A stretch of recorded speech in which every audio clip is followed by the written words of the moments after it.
রাতের অন্ধকারে শশা বাগান ধ্বংস, সরকারের নজরে কি নেই কৃষকের কান্না?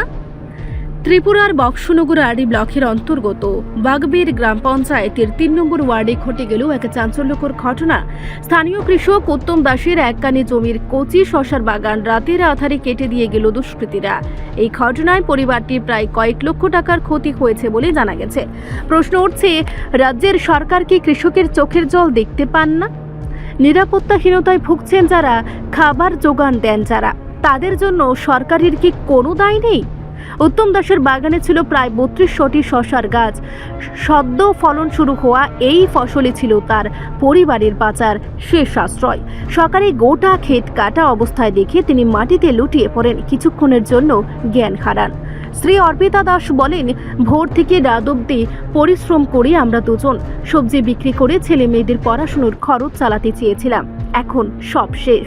তিনি আরও অভিযোগ করেন, এর আগেও তাদের রাবার বাগান কেটে দেওয়া হয়েছিল, মাছের পুকুরে বিষ দিয়ে মাছ মেরে ফেলা হয়েছে।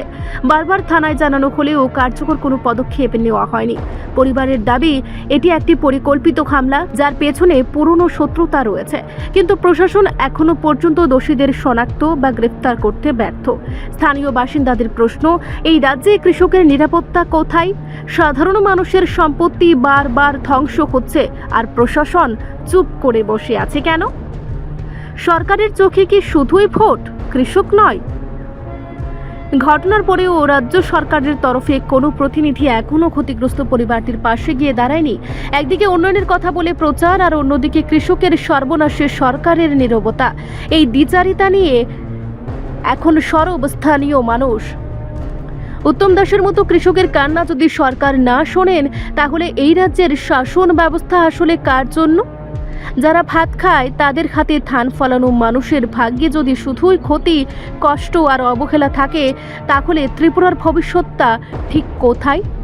সরকারের প্রতি প্রশ্ন, এই অন্যায়ের বিচার কবে হবে, নাকি এভাবেই একে একে নিঃশেষ হয়ে যাবে রাজ্যের কৃষকরা? আমি ভোরবেলা বান্ধরে লাগে আই, আমি যদি যাইতাম আমার বেটাটা মাইরাতে রাখলো, আমার মাইরাতে রাখলো। আপনার নাম? আমার নাম অর্পিতা দাস। আপনার সংসারে কে কে আছে, কজন লোক? আমার সংসারে আমার বেটা আছে, আমার স্বামী আছে, আমার শাশুড়ি আছে, আমার 3 ছেলে মেয়ে আছে। রিপোর্ট, সংবাদ প্রতীক্ষা।